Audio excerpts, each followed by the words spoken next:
今天我想和大家分享一个真实的故事，这是关于一位朋友如何通过情商实现了意想不到的成功。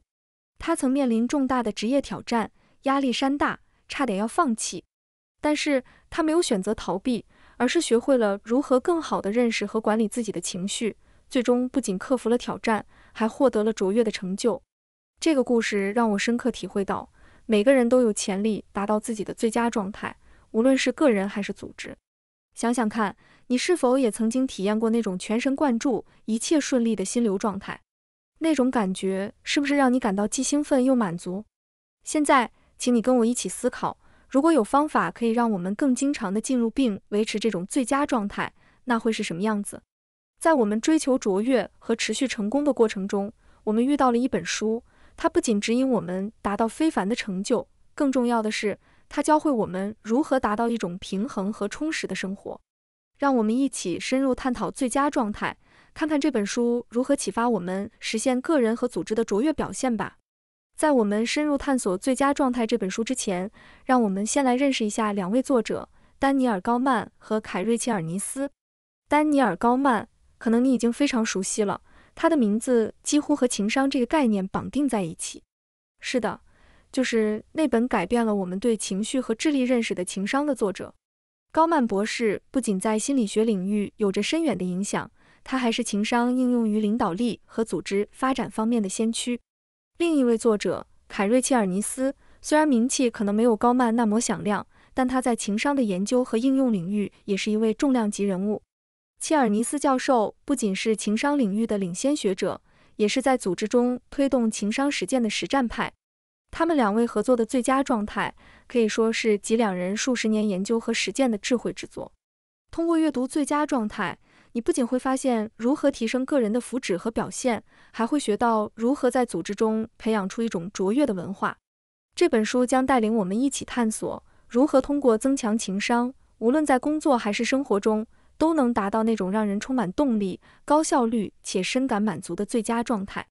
所以，无论你是想提升个人能力，还是希望让你的团队或组织更加卓越，这本书都将是你不可多得的宝贵资源。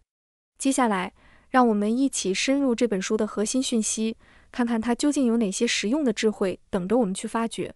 在我们的生活和工作中，我们都曾经体验过那种心流的时刻，当我们全神贯注于某件事情时，时间似乎静止了，所有的烦恼都消失了，我们的表现达到了巅峰。但这种时刻往往短暂且难以捕捉，就像一场美丽的烟火，闪耀而过。然而，我们真的需要每天都追求心流状态吗？其实，更为实用且可持续的是达到那种最佳状态，一种我们能够更常进入，且在日常工作和生活中都能够维持高效表现和个人幸福感的状态。这种状态不仅仅是短暂的巅峰体验，而是一种可以日复一日持续实现的卓越。想象一下，有这样一位企业领导者，他发现自己和团队在面对紧迫期限和高压挑战时，偶尔会进入心流状态，表现出色。但他也意识到这种状态难以持久，于是他开始寻求一种方法，能让团队不仅在极端条件下表现出色，也能在日常工作中保持高效和满意度。通过实施一系列针对情商的培训和练习，这位领导者成功地帮助自己和团队更频繁地进入并维持在这种最佳状态。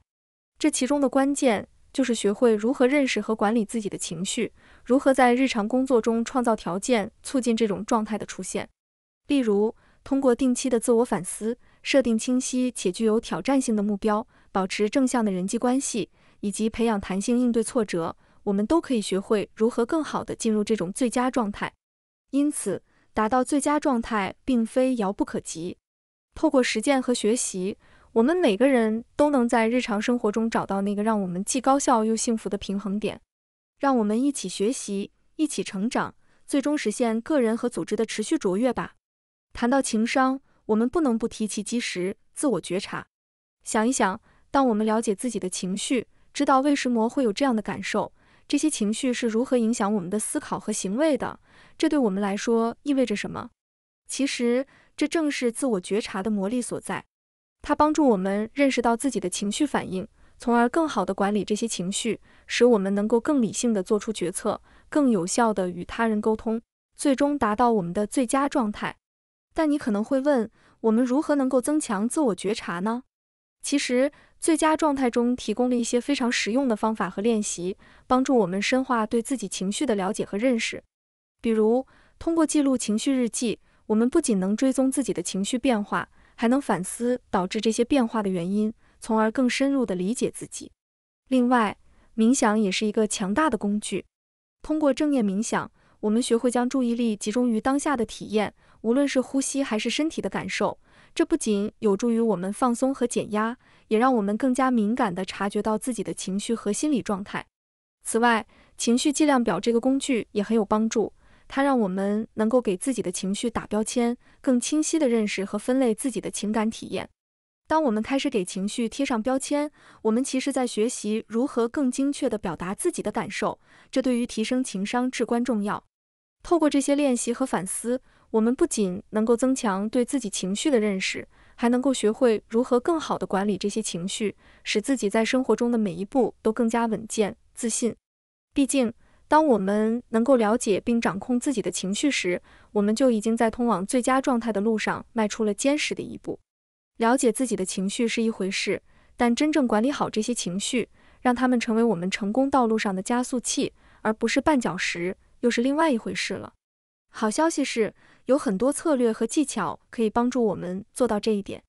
接下来，我要跟大家分享一些我从学习中得到的对于管理情绪特别有效的策略，以及一些人们如何在现实生活中运用这些技巧，从而带来巨大变化的故事。首先，让我们谈谈呼吸技巧。听起来很简单，对吧？但你可能不知道，深呼吸是调节我们的神经系统，帮助我们从紧张或焦虑的状态中平静下来的一个强大工具。当你感觉到情绪即将爆发时，尝试深深地吸一口气，慢慢地呼出，重复几次。你会惊讶于这么简单的动作，竟然能带来如此巨大的平静。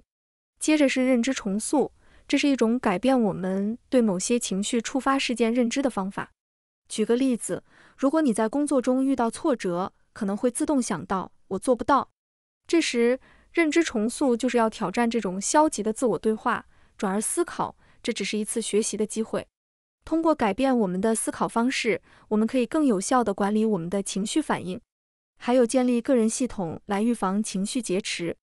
这可能意味着创建一套个人的检查清单，在情绪高涨时提醒自己遵循某些步骤，比如进行冥想、运动或与信任的朋友交谈，从而避免在强烈情绪的驱动下做出可能后悔的决定。现在，让我们看看这些策略在现实生活中的应用。有一位朋友因为工作压力巨大，经常感到焦虑和紧张。他开始实践深呼吸和认知重塑的技巧，并且在手机上设置了提醒，定时提醒自己检查情绪状态并进行调整。几个月后，他惊讶地发现自己不仅能够更好地处理工作中的压力，而且在私人生活中也变得更加耐心和积极。另一个例子是一位高中教师，面对学生时常感到挫败和不耐烦。通过运用认知重塑，他学会了将教学中的挑战视为提升自己教学技巧的机会，而不是个人能力的反应。这不仅改变了他对教学的态度，也让他与学生之间建立了更积极的关系。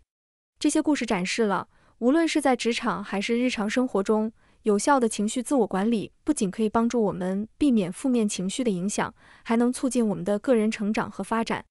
学会这些技巧，实践它们，你会发现自己能够更加自信地面对生活中的挑战，并且在各种情况下都能保持最佳状态。在我们的旅程中，我们经常会遇到各种挑战和逆境，有时这些困难看起来像是巨大的山脉，让人望而却步。但你有没有想过，正是这些挑战赋予了我们成长和进步的机会？是的，这就是韧性的魔力。韧性不仅让我们能够面对逆境、压力和燃烧感，还能从中恢复过来，甚至因此而变得更加坚强。在探索如何通过情商建立韧性的过程中，我们会发现，情商实际上是韧性的基石。当我们能够理解和管理自己的情绪时，我们就更有能力积极面对生活中的挑战，而不是选择逃避或崩溃。那么，具体该如何做呢？首先，我们可以从利用社会支持网络开始。当我们遇到困难时，向朋友、家人或同事寻求帮助和支持是一种展现情商的方式。这不仅可以让我们感到不孤单，也能获得新的视角和解决问题的建议。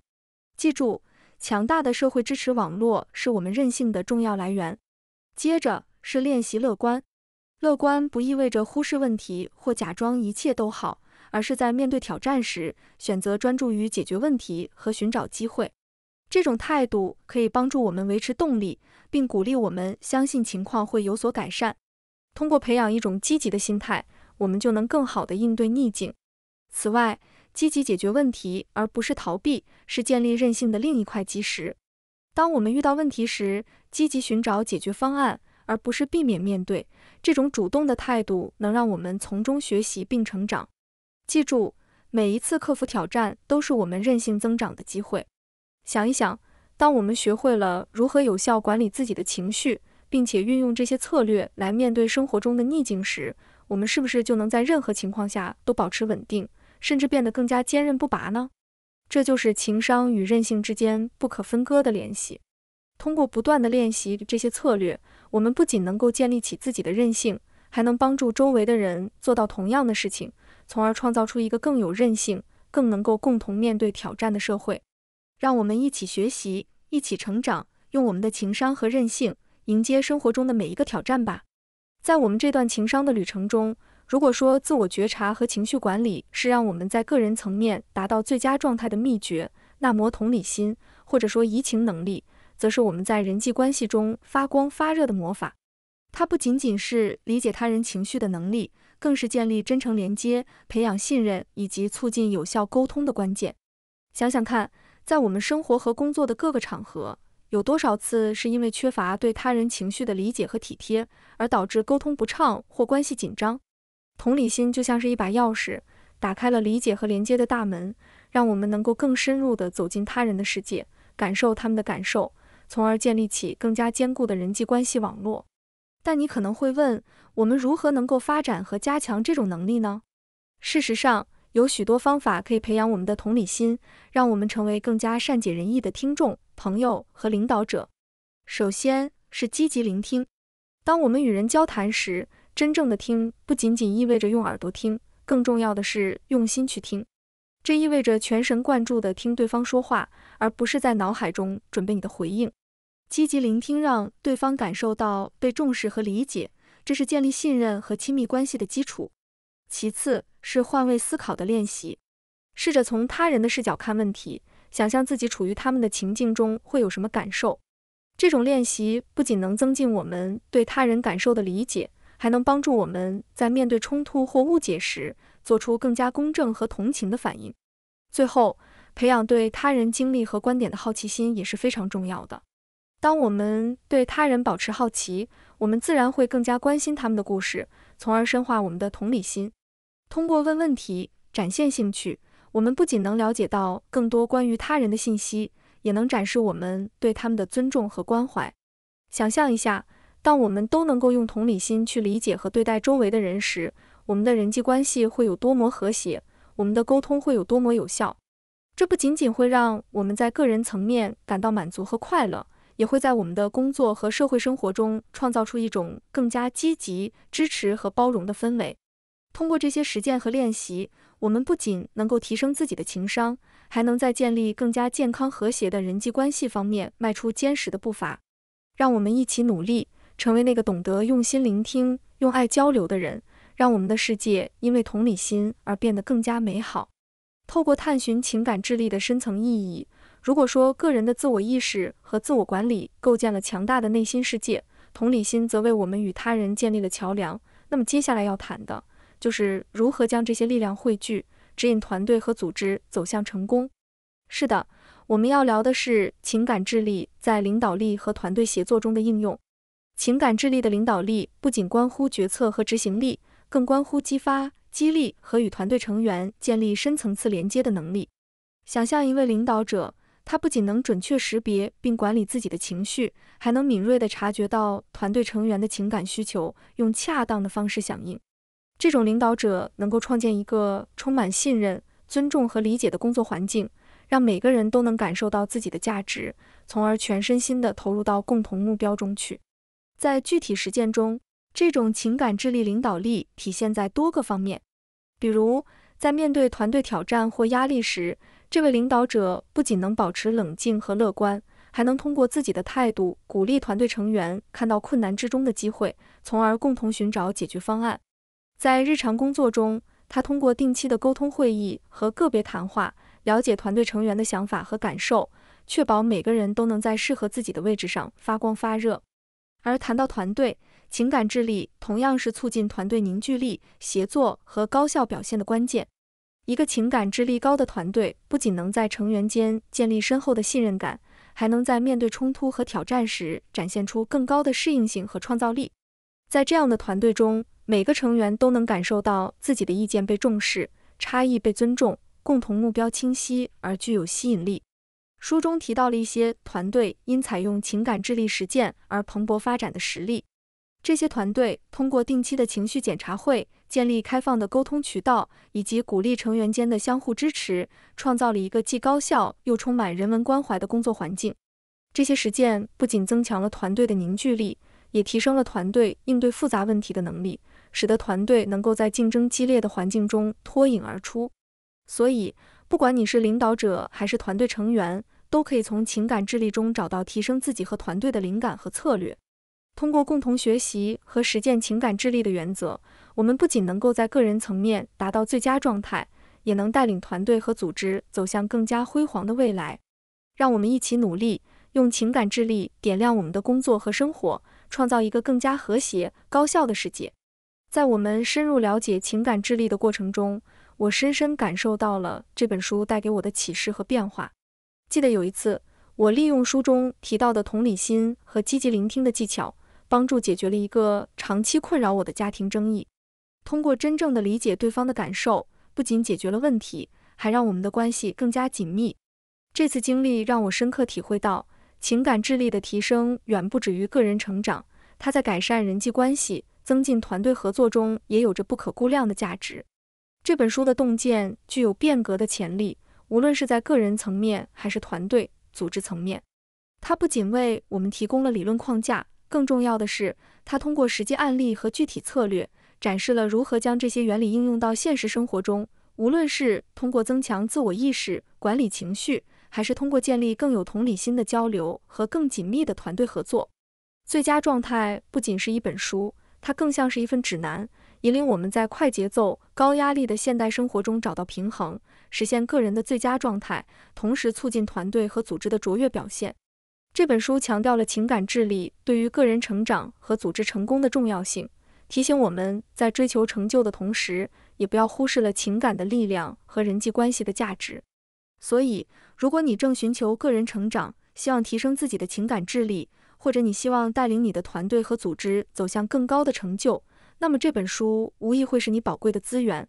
我鼓励大家深入探索书中的概念，将这些洞见应用到生活中，一起经历由情感智力带来的转变，让我们不仅在工作中，也在生活的每一个角落，都能达到自己的最佳状态。